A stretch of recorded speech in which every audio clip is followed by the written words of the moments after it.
Demas squatted on the stone railing, swaying slightly from the winter winds buffeting the balcony, watching the grisly malicious murders taking place within the manor of Baron Carras. No one, from the newborn baby to the elderly grandmother, was spared from dismemberment and evisceration, and Baron Carras was forced to watch as each member of his household was destroyed. Macabre would not begin to describe the scene before Demas. The room was entirely covered in blood and viscera, dripping from the ceiling, curtains, and pictures adorning the walls. There was no spot where blood had not found its way. Baron Carras was tied to one of the dining chairs, screaming at the top of his voice for death. He could no longer bear watching his family being killed in front of him. Glaucious, the man responsible for his current state, only laughed and encouraged his minions. Demas cursed the Dark Lords for the 100th time this night. Only one dark child could inhabit a residence. Thus the reason he did not crash through the glass door and obliterate Glaucious and his minions. Fear was not the reason he tolerated the law. It was his inability to conquer the entire kingdom.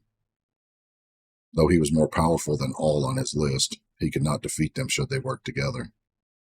And Dark Lords would throw their immense power behind those aligned against him.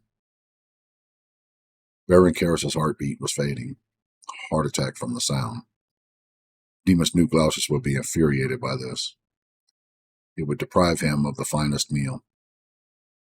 There was no greater flavor of blood to be had than the blood of suffering, and Baron Carras had suffered greatly in the hands of Glaucious. Dark children were impetuous and rash, and they killed the very people they all relied upon to feed themselves. Draining a bit from each family member would have been more prudent than destroying the food source. And Demas hunted all dark children who willfully killed the food sources in bogs. Stepping down from his perch, Demas walked to one of the glass doors. Knocking, he beckoned Glaucious to where he waited. He wanted this dark child more than any other. Nothing would give him greater satisfaction than ridding Vox of this being. Glaucious glanced when he noticed who was knocking. No one instilled fear as Demas. This encounter would not be pleasant.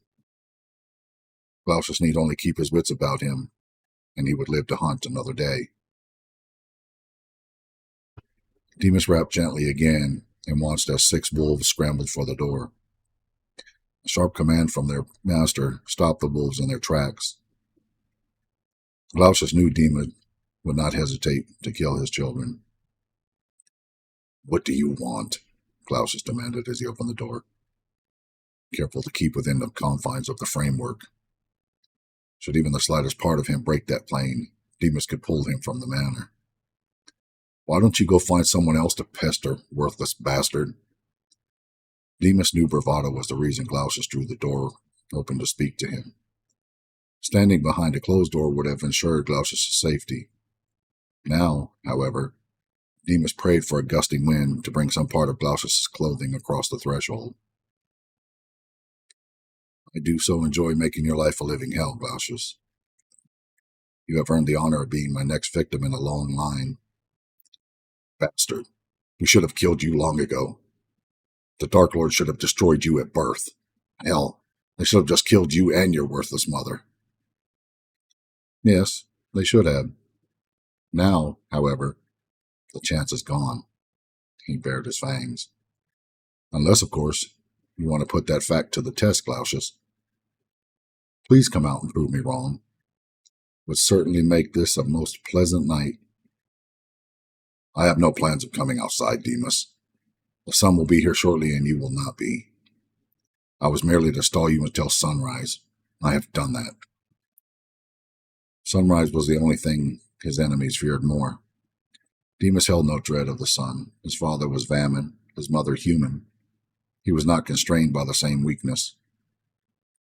"You believe sunrise will affect me? How droll." He stepped closer.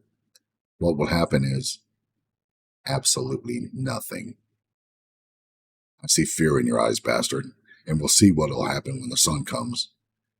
Glaucius stepped back in spite of himself. "You will no longer plague this beautiful land shortly."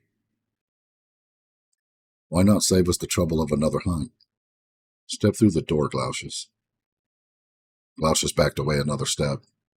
Sunrise will take care of you. I need only stop you from leaving. Besides, should you not perish when the sun rises, it means our plan to band together and kill you will be brought to fruition. Nothing requires our attention more than that matter. You would be better served complying with my wishes. Demas stated, taking his final step toward the framework of the door. I shall ensure your death is one told throughout the ages, and your suffering will be legendary even among your kind. You and I might become the inspiration for a ballad or two. We will never know unless you come outside and stop hiding behind Dark Lord Law. Just then, one of Glaucious's wolves, excited by the carnage and bloodlust, jumped through the door. Demas backed away with a speed exceeding the wolves and grabbed it by the nape and spine. Bunching his muscles, he tore the wolf in half. Organs fell to the ground with a sickening plop. Blood sprayed Demas, the balcony, the glass doors, and Glaucious, covering all of it crimson. You killed one of my children, you bastard! Glaucious walked back over to Baron Carras and sank his fangs into the man's neck. Once he drank the body dry, he flung the husk away from him and stomped back over to the door where Demas waited. Your death will definitely be told throughout the ages, and we will be used to ensure future traitors like yourselves never attempt to rule over dark children. The remaining wolves howled misery into the night. One of their own was viciously killed. They nudged each other, baring their teeth, nipping at one another in fear, hackles rising. Not one rose to become the pack leader. Demas knew he killed the alpha. More than one of Glaucius's children would fall in the struggle for supremacy among the pack.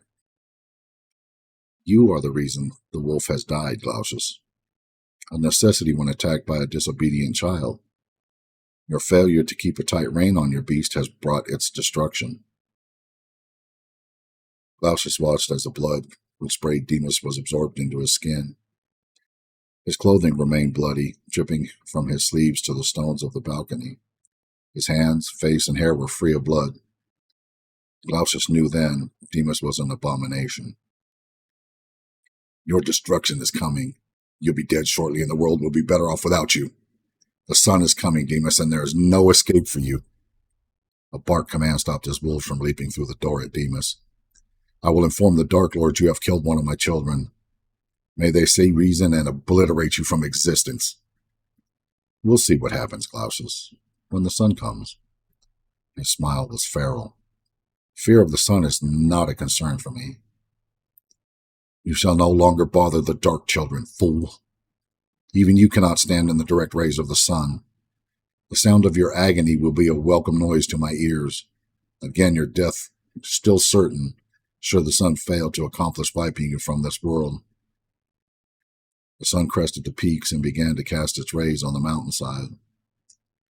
Glaucious yelped in alarm and shut the heavy drapery covering the windows of the manor. In his haste, he forgot to close the door from which Demas spoke. Demas watched as the sun rays descended the mountain. He watched, fascinated, as the colors of the trees sprang to life under the light.